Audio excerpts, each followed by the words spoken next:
নমস্কার দর্শক বন্ধুরা, ইমেজ বেঙ্গল হেলথ কেয়ার অনুষ্ঠানে আপনাদের সকলকে স্বাগত। আজকে আমরা এসে উপস্থিত হয়েছি অ্যাপোলো হসপিটালে এবং আমরা আমাদের মধ্যে পেয়েছি head of the department of liver transplantation doctor Ramdeep রয়কে। প্রথমেই ডাক্তারবাবুকে আমাদের ইমেজ বেঙ্গল হেলথ কেয়ারে সময় দেওয়ার জন্য স্বাগত। থ্যাংক ইউ, অনেক ধন্যবাদ, নমস্কার। আজকে যে বিষয় নিয়ে আমরা ডাক্তারবাবুর কাছে জানব সেটি হচ্ছে লিভার প্রতিস্থাপন বা লিভার ট্রান্সপ্ল্যান্টেশন। লিভার ট্রান্সপ্ল্যান্টেশন কি, এটা কাদের দরকার, কেন দরকার, কোন পরিস্থিতিতে দরকার, এবং লিভার ট্রান্সপ্ল্যান্টেশনটা আদৌ কি সবসময় চিন্তার কারণ? এই সমস্ত বিষয়গুলো নিয়ে আজকে ডাক্তারবাবুর কাছে জানবো। ডাক্তারবাবু, প্রথমে যেটা আমার প্রশ্ন, যে লিভার ট্রান্সপ্ল্যান্টেশন কি? যখন কোনো রোগকে আমরা ওষুধ দিয়ে চিকিৎসা করে ঠিক করতে পারি না, সব কিছু ব্যর্থ হয়ে গেছে, তখন একটা অন্যরকম চিকিৎসার পদ্ধতির মাথায় এসেছিল বহু বছর আগে, যেটাকে বলে অর্গান ট্রান্সপ্লান্টেশন বা যে কোনো অঙ্গের প্রতিস্থাপন। তার মধ্যে অন্যতম লিভার ট্রান্সপ্লান্টেশন, যেখানে লিভার ডিজিজ ওষুধ দিয়ে চিকিৎসা করা সম্ভব নয়। সেক্ষেত্রে আমরা রোগীকে একটা ফ্রেশ লিজ অফ লাইফ দিচ্ছি, অর্থাৎ একটা নতুন জীবনদান। কে দিচ্ছে?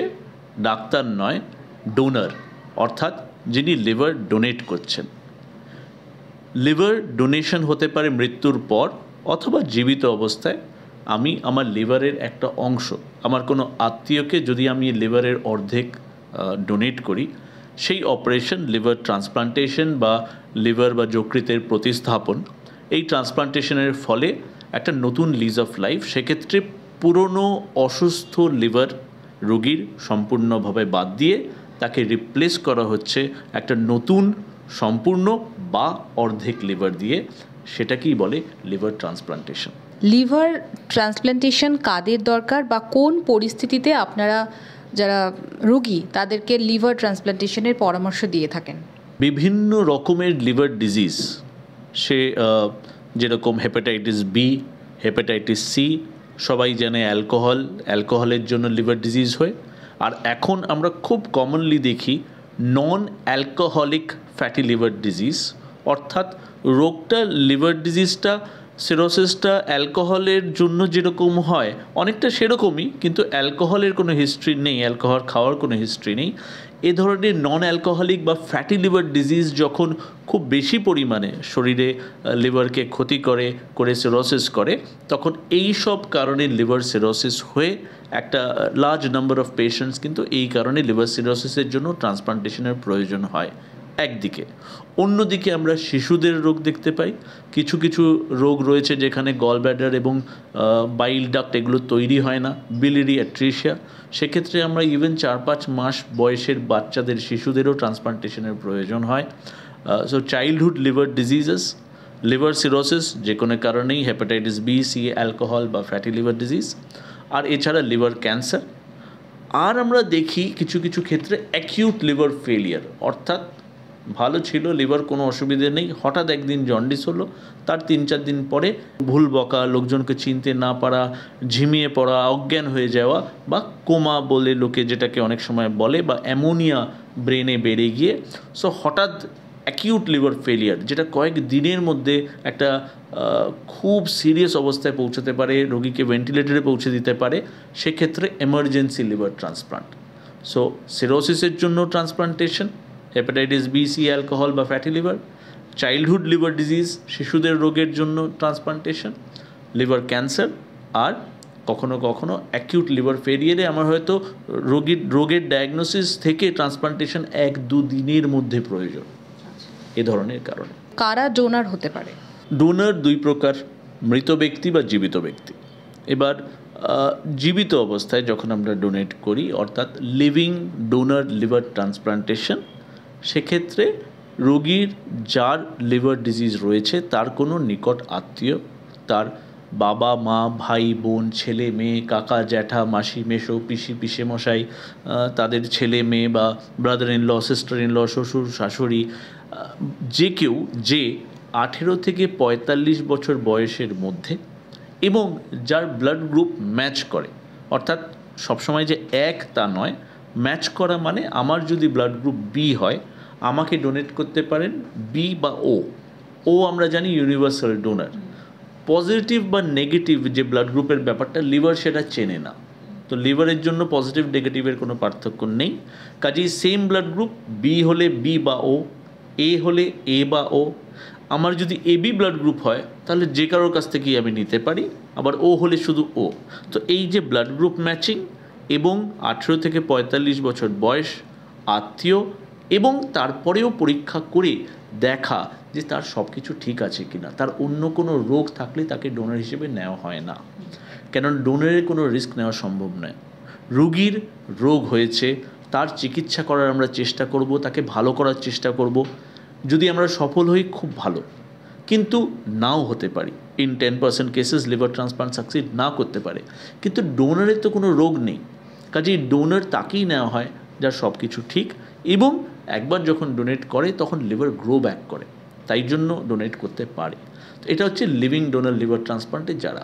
এছাড়া হচ্ছে মৃত ব্যক্তি, অর্থাৎ যার ব্রেন ডেথ হয়েছে, আইসিইউতে রয়েছে, মাথায় চোট লেগে বা স্ট্রোক হয়ে যখন আমরা দেখেছি পরীক্ষা করে যে ভেন্টিলেটরে, কিন্তু ব্রেন ডেড, ব্রেনের কোনো ফাংশন নেই। এই অবস্থায় রুগীদেরকে সেই রুগীর আত্মীয় স্বজনকে বলা হয় যে আপনারা যদি চান অঙ্গদান করতে পারেন, তাহলে কারোর উপকার হতে পারে। এবং যারা তখন রাজি হন সেই ডোনেশনের জন্য, তখন সরকারি একটা ব্যবস্থা রয়েছে যার থ্রু দিয়ে একটা রেজিস্ট্রেশন প্রসেস রয়েছে, তখন তাদেরকে ব্লাড গ্রুপ অনুযায়ী সেই অর্গানটা অফার করা হয়। সেটাকে ডেড বা ডিসিজড ডোনার লিভার ট্রান্সপ্লান্টেশন, মৃত ব্যক্তির থেকে। তো ডিডিএলটি বা ডিসিজড বা মৃত ব্যক্তির থেকে ডোনেশন ডিডিএলটি, আর লিভিং ডোনার লিভার ট্রান্সপ্লান্টেশন যেটাকে আমরা বলি এলডিএলটি। ভারতবর্ষে 80% অফ ট্রান্সপ্লান্টেশন এলডিএলটি অর্থাৎ লিভিং ডোনেশন থেকেই হয়ে থাকে। যার ট্রান্সপ্ল্যান্ট হবে তাকে কি কি নিয়ম লিভার ট্রান্সপ্ল্যান্টের আগে মেনে চলতে হবে? আগে তো প্রথম আমাদের জানতে হবে যে তার কি লিভার ট্রান্সপ্লান্টের প্রয়োজন। কেন কার লিভার ট্রান্সপ্লান্টের প্রয়োজন? যার প্রয়োজন সে খুবই অসুস্থ অলরেডি, তার পেটে জল জমছে, অথবা রক্তবমি হচ্ছে, বা কালো স্টুল বা কালো পায়খানা হচ্ছে, বা জন্ডিস রয়েছে, বা রক্ত যে জমাট বাঁধার ক্ষমতা, আমাদের রক্তর যে ব্লাড ক্লটিং টেন্ডেন্সি, সেইটা খারাপ হয়ে গেছে। এন্ডোস্কোপি করে দেখা গেল কিছু ভ্যারিসেস বা ভেইনস রয়েছে, যার জন্য অনেক সময় ব্যান্ডিংয়ের প্রয়োজন। তো এই কিছু কিছু প্রবলেমস হয়, এবং এই জন্যই রুগী অসুস্থ থাকেন, এবং এই অসুস্থতার ফলে তাকে যদি ঠিক সময়ে ট্রান্সপ্লান্টেশন না করা হয় তার লাইফ রিস্ক বলেই সে করা হচ্ছে। কাজেই একদিকে তিনি নিশ্চয়ই কোনো মেডিকেল গ্যাস্ট্রোএন্টারোলজিস্ট, অর্থাৎ যারা গ্যাস্ট্রো বা লিভারের ওষুধ দিয়ে চিকিৎসা করেন, তার চিকিৎসার আন্ডারে রয়েছেন, কিছু ওষুধপত্র চলছে।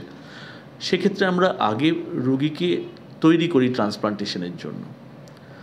এক্সারসাইজ করা যেরকম ভালো সেটা একরকম, কিন্তু আপনি যদি এক্সারসাইজ করে ভাবেন যে আপনি ম্যারাথন দৌড়াতে চান, তাহলে কিছু ট্রেনিং প্রয়োজন। একইভাবে লিভার ডিজিজের চিকিৎসার জন্য কিছু কিছু জিনিস আমাদেরকে সাবধানতা অবলম্বন করতে হবে। কিন্তু লিভার ডিজিজের চিকিৎসা করে নিজেকে ট্রান্সপ্লান্টেশনের জন্য তৈরি করে নিয়ে যাওয়া, বিকজ ট্রান্সপ্লান্টেশনও এক রকমের সার্জিক্যাল ম্যারাথন, তার জন্য তৈরি করে যাওয়ার জন্য কিছু কিছু জিনিস প্রয়োজন। আমরা বলি জল কম খেতে, কেননা পেটে জল জমার টেন্ডেন্সি থাকে, নুন কম খেতে, সেগুলো আমরা সকলেই বলি, এবং সেগুলোর ফলে অনেক সময় আমরা দেখি রোগীরা এমন একটা অবস্থায় পৌঁছন যেখানে কিছুই খায় না, প্রায় কিছুই খাচ্ছেন না। কেউ এর সঙ্গে বলে দেয় যে পাঁঠার মাংস খাবেন না, কেউ বলে দেন তেল ঘি খাবেন না, কেউ বলে দেন মশলা খাবেন না। মশলা কিন্তু কোনো রোগেই বারণ নয়, কিন্তু অনেকেই বলে দেয় যে মশলা খাবেন না। যেটা প্রয়োজন, হ্যাঁ, নুন কম খাওয়া, জল কম খাওয়া, তাও সব লিভার ডিজিজে কিন্তু নয়, কিছু কিছু লিভার ডিজিজে। কিন্তু যেটা খুবই প্রয়োজন সেটা হচ্ছে মাছ, মাংস, ডিম, ছানা, পনির, সয়াবিন, যে প্রোটিন, শরীরে যে প্রোটিনের প্রয়োজন। আমরা পশ্চিমবাংলায় হয়তো অনেকেই নন ভেজিটেরিয়ান, আমাদের ধারণা যে আমরা প্রচুর মাছ মাংস খাই, কিন্তু আপনি যদি হিসেব করে দেখেন অ্যাকচুয়ালি যে পরিমাণ প্রোটিন প্রয়োজন সেটা কিন্তু আমরা কাছে পিঠেও খাই না। আমরা যদি যে পরিমাণে মাছ বা মাংস খাই, আমরা ইউজুয়ালি কী হয়, একটা পিস মাছ খাই, 2 পিস হয়তো চিকেন খেলেন কেউ, সেটাতে কিন্তু আমাদের প্রোটিনের প্রয়োজনীয়তা একেবারেই মেটে না। কাজেই আমাদের কিন্তু আরও অনেক বেশি পরিমাণে খেতে হবে। আমাদের খাবারের মধ্যে প্রবলেম হচ্ছে, আমাদের খাবারের থালাটা যখন আমরা সাজানো হয় তখন মাঝখানে থাকে ভাত, যেটা অনেকটা পরিমাণে খাওয়া হয়, আর আশপাশের জিনিসগুলো অনেকটা কম। প্রয়োজন বোধ হয় যে মাছ, মাংস, ডিম বা সবজি এটাকে মাঝখানে নিয়ে ভাতটাকে সাইডে একটা বাটিতে নিলেও হয় বা না নিলেও হয়। কাজেই প্রয়োজন হচ্ছে প্রোটিন, নট কার্বোহাইড্রেট। কাজেই যদি জল সীমিত পরিমাণে নেওয়া হয়, নুনটা কম নেওয়া হয়, এর সঙ্গে যাদের নুন কম নেওয়ার প্রয়োজন, সবার ক্ষেত্রে কিন্তু নয়, বারবার বলছি, বিশেষ করে সিরোসিসে যাদের জল জমছে তাদের দরকার। এছাড়া যেটা বলি, প্রোটিন প্রোটিন প্রোটিন, প্রচুর পরিমাণে প্রোটিন। অনেক সময় আমার বলতে হয় দিনে 6টা-8টা ডিম খান হয়তো, কিন্তু প্রোটিনটা বড় প্রয়োজন। দ্যাট ইজ ভেরি ইম্পর্টেন্ট প্রিপারেশনের জন্য। এছাড়া অন্তত যদি হাফ অ্যান আওয়ার যদি ওয়াক করতে পারেন তাহলে খুবই ভালো হয়। ডাক্তারবাবু, এই যে পুরো প্রসেসটা, এটা কতক্ষণ সময় সাপেক্ষ, মানে কতটা সময় লাগে আপনাদের পুরো প্রসেসটা করতে? অপারেশনটা সময় লাগে করতে। একবার যখন রোগী অপারেশন থিয়েটারে নেওয়া হয় তখন ডোনার আর পেশেন্ট দুটো প্যারালাল দুটো অপারেশন থিয়েটারে অপারেশন হয়, এবং যে রুগীর ইউজুয়ালি অপারেশন 10 ঘন্টাও হতে পারে, কখনো 14-15 ঘন্টাও হতে পারে। এবার আমি একটু ঝুঁকি সম্পর্কে জানবো। আপনি বলছিলেন যে 10% রিস্ক ফ্যাক্টর থেকে যায়, তো সেই রিস্ক ফ্যাক্টরটা কোন কোন দিকগুলোতে থেকে যায়? লিভার ট্রান্সপ্লান্টেশন বা যে কোনো অর্গান ট্রান্সপ্লান্ট যখন করা হচ্ছে, আমরা যেটা বলি লজ অফ নেচার, সাধারণ নেচারের যে নিয়ম, তার সঙ্গে আমরা পুরো ব্যাপারটাকে উল্টে পাল্টে দিচ্ছি। আমি কে? আমি মানুষটা কিছু অঙ্গ মিলিয়ে এই কিছু অর্গানসের সমষ্টি। অর্গানটাই যদি পাল্টে যায়, আমি মানুষটাই তো পাল্টে গেলাম। এবার আমার চরিত্র হয়তো পাল্টাবে না, ব্যবহার হয়তো পাল্টাবে না, কিন্তু আমার শরীরের ভেতরে যে আমার নিজের সেলগুলো, এগুলো কিন্তু পাল্টে গেল। কেননা শরীরের যে ইমিউনিটি, মানে আজকে আমাদের ইনফেকশন হলে আমরা সকলেই জানি কে লড়াই করে, ইমিউনিটি। এবার কেন লড়াই করে? লড়াই এই কারণে করে যে আমার শরীরে যখন ব্যাকটেরিয়া ঢুকলো, আমার শরীরের ইমিউনিটি বলে এই আমার শরীরে যত সেলস, যত কোষ রয়েছে সেগুলোকে আমি চিনি, এই প্রত্যেকটা কোষ আমি। কিন্তু এই যে ব্যাকটেরিয়াটা শরীরে এলো, এটা আমি নয়, এটাকে আমরা বলি নন সেলফ। ইমিউনোলজিক্যালি আমরা বলি নন সেলফ। তো আমাদের ইমিউনিটি ইমিডিয়েটলি চিনতে পারে যে শরীরের প্রত্যেকটা সেল, প্রত্যেকটা আমি, কিন্তু ওই যে একটা নন আমি ঢুকলো, তার বিরুদ্ধে একটা লড়াই শুরু করলো। এটা একটা ইমিউনোলজিক্যাল ফাইট। যখন আমরা লিভার ঢোকালাম শরীরের মধ্যে, এই লিভারটাও কিন্তু আর সেলফ নয়, ওটা আমি নয়। আমি যখন নয় সেটা, এবার শরীরে ইমিউনিটি ওটাকে ফাইট করবে এবং চেষ্টা করবে এই যে ফরেন বডি, যেরকম ব্যাকটেরিয়া, যেরকম ভাইরাস, ঠিক একইভাবে এই লিভারকেও ফাইট করবে। সেটা কেন সাকসেসফুল হবে না সেই ফাইটটা? কেননা আমরা কিছু ওষুধ খাওয়াবো রোগীকে, যেটার মাধ্যমে আমাদের ইমিউনিটিটা কমানো হবে। যে ইমিউনিটিটা এমনিতে ভালো জিনিস, আমরা সেক্ষেত্রে চাই ইমিউনিটি কমিয়ে দেওয়া, যাতে লিভারকে ফাইট না করে। তার সাইড এফেক্ট যে কিছু ইনফেকশনের চান্স ট্রান্সপ্লান্টেশনের ফলে বেশি। এবার আমরা যে জিনিসগুলো, পাইপগুলো জয়েন করি, আর্টারি জয়েন করি, ভেন জয়েন করি, এগুলো লিভার ট্রান্সপ্লান্টেশনের সময় এইগুলোর মধ্যেও কিছু কমপ্লিকেশন হতে পারে। সেই পাইপগুলো সরু হয়ে যেতে পারে, বা লিক করতে পারে, বা ব্লক হয়ে যেতে পারে, বা সব কিছু ঠিক আছে কিন্তু বডি লিভারকে অ্যাকসেপ্ট করলই না। এই সব কিছুর ফলে একটা লাইফ রিস্ক রয়েছে, এবং সেটা দেখা গেছে সারা পৃথিবীতেই মোটামুটি একই রেজাল্ট, যে 100 জনের যদি আমরা ট্রান্সপ্লান্ট করি, 10 জনের ক্ষেত্রে, 10% ক্ষেত্রে 10 জন মারা যাবেন। 90% লোকে বা 80 to 90% লোকে ভালো হয়ে বাড়ি যাবে। তার মানে আমি যখন অপারেশন করছি, আমাদের টিম আমরা যখন অপারেশন করছে, আমরা জানি যে 10 জন আমরা অপারেশন করে 8 জন বা 9 জন ঠিক হয়ে ভালো হয়ে বাড়ি যাবেন, খুশি হয়ে বাড়ির লোকে ভালো হয়ে বাড়ি যাবেন, কিন্তু 1 জন বা 2 জন কিন্তু ফ্যামিলি হতাশ হবে, 1 জন বা 2 জন মারা যাবেন। কিন্তু আমরা কাদের করছি এই ট্রান্সপ্লান্টেশন? যেই রুগীদের ট্রান্সপ্লান্ট না করলে হয়তো 80 to 90% লাইফ রিস্ক, মৃত্যু ভয় 1-2 বছরের মধ্যে, তার জন্যই এই ট্রান্সপ্লান্টেশন করা। সো ফ্রম 80% লাইফ রিস্ক আমরা একটা অপারেশন করছি যেটাতে 10% লাইফ রিস্ক। এই কারণেই ট্রান্সপ্লান্টেশন করা। লোকে ভাবে ট্রান্সপ্লান্টেশনের রিস্ক কী। ট্রান্সপ্লান্টেশন রিস্ক আপনি কার সঙ্গে কম্পেয়ার করবেন? আপনাকে কম্পেয়ার করতে হবে রোগের রিস্ক। এই কারণেই রিস্ক। এবার এই ওভারঅল যদি আমরা বলি তো 100 জনের ট্রান্সপ্লান্ট করলে আমি বলি 50 to 60% ক্ষেত্রে একদম স্মুথ সাকসেস, অর্থাৎ কোনো কমপ্লিকেশনই হয় না। রুগী 2-3 সপ্তাহ হাসপাতালে ভর্তি থাকেন, ভালো হয়ে বাড়ি চলে যান। পরে রুগীর বাড়ির লোকেরা বলেন, আপনি ডাক্তারবাবু বেকারে ভয় দেখালেন আমাদেরকে এত, এটা তো কোনো ব্যাপারই নয়। এটা হচ্ছে 50 to 60%।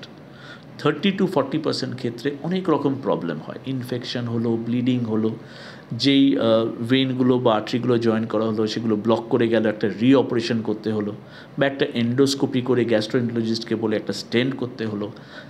এই সব কমপ্লিকেশন হয় 30 to 40% ক্ষেত্রে, কিন্তু তারা কিন্তু ঠিক হয়ে বাড়ি চলে যায়।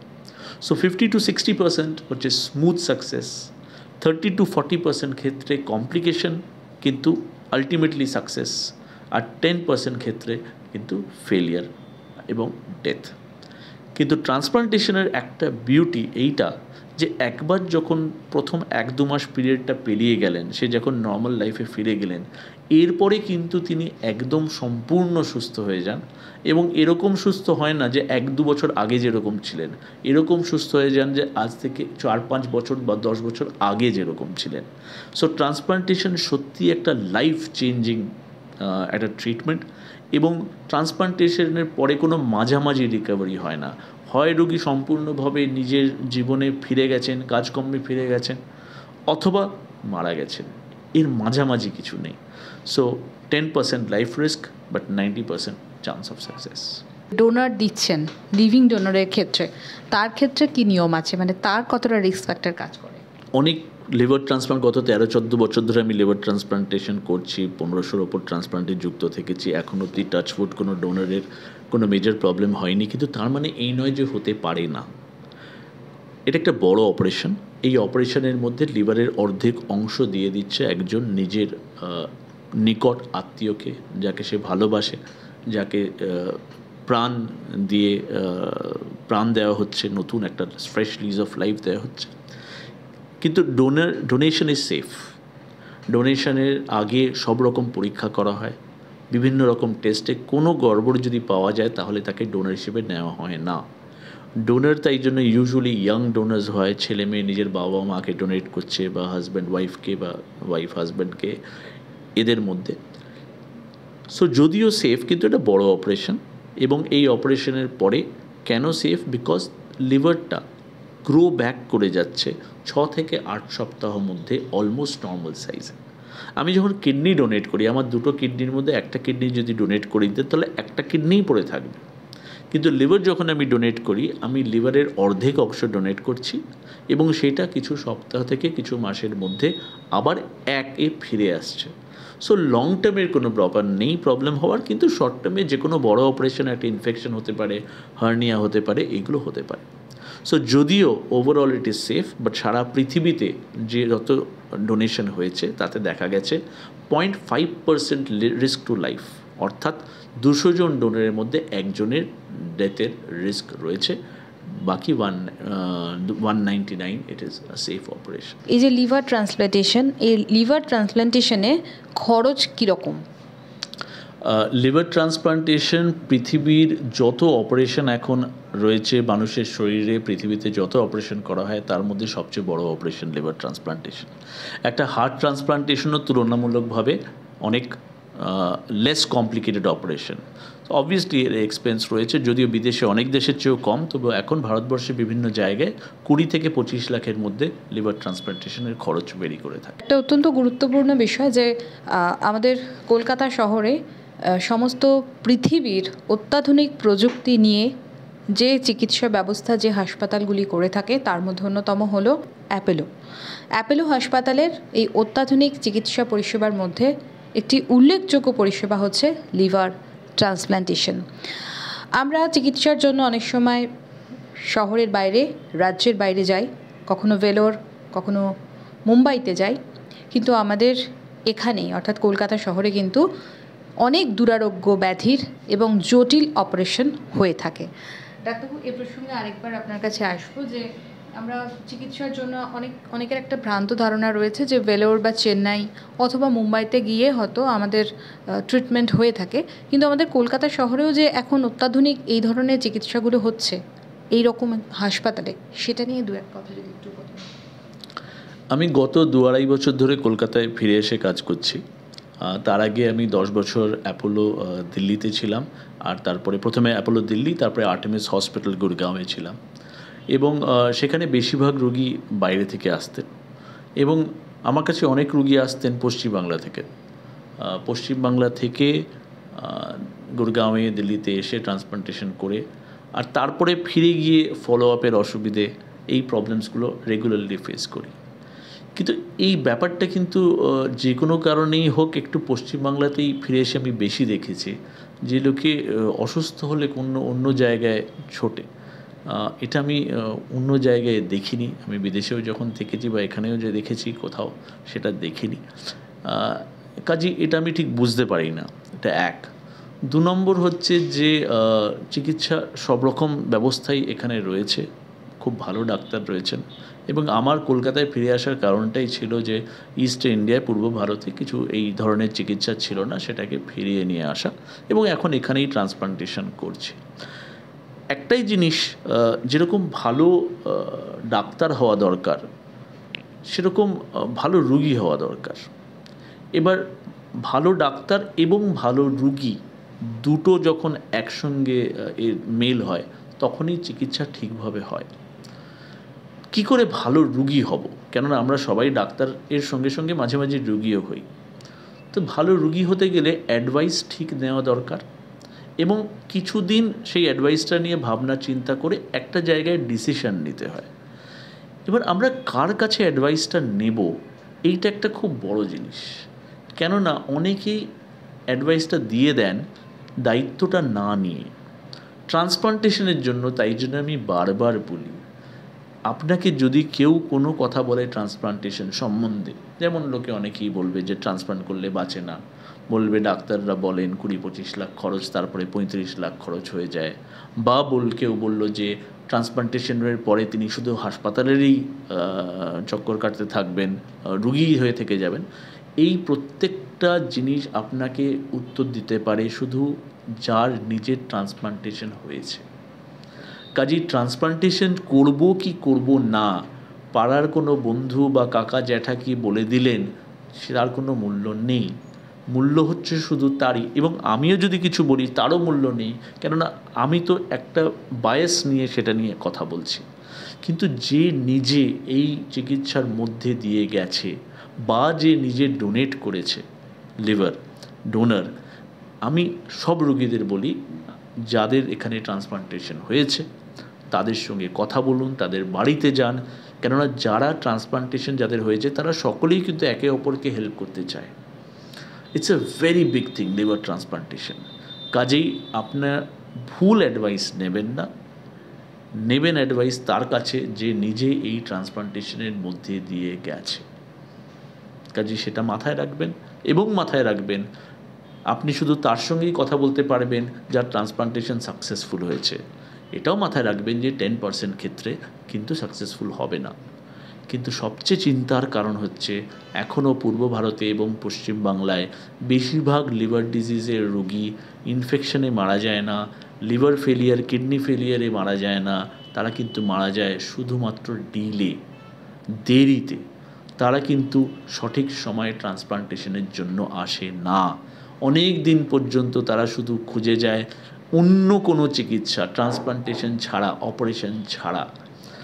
যে কোনো একজন কিছু একটা বলে দিল যে না এখন অমুকের রসটা খেয়ে নে, বা ওই খাবারে এই ফলটা খেয়ে নে, তারা সেটাকেই আঁকড়ে ধরে আরও কয়েক মাস রোগটাকে পুষে আরও সিরিয়াস করে তারপরে নিয়ে আসেন, যখন ট্রান্সপ্লান্টেশনের সাকসেস রেট কিন্তু কম।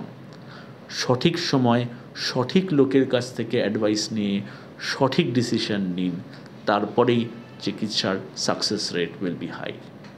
Thank you sir, thank you very much. আপনি এত সুন্দরভাবে আমার দর্শক বন্ধুদের বললেন এবং আমিও যেটা জানতে পারলাম যে লিভার ট্রান্সপ্ল্যান্টেশন নিয়ে আমাদের মনে অনেক রকম ভয়, ভীতি, ভ্রান্ত ধারণা রয়েছে, কিন্তু আপনার এই কথা শোনার পর আশা করি তারা একটা সঠিক তথ্য পেলেন। এবং যারা এই অনুষ্ঠান দেখছেন তাদেরকে একটা কথাই বলবো, আপনারা আপনাদের যারা নিজের নিকট আত্মীয়রা বা যারা বন্ধুরা, আত্মীয়রা এই ধরনের সমস্যায় ভুগছেন, এই তথ্য তাদেরকে সমৃদ্ধ করবে, তাদের কাছে এই তথ্য পৌঁছে দিন। আর অবশ্যই আপনারা ইমেজ বেঙ্গল হেলথ কেয়ার দেখুন। সকলে ভীষণ ভালো থাকুন, সুস্থ থাকুন। ডাক্তারবাবুকে ধন্যবাদ এবং নমস্কার।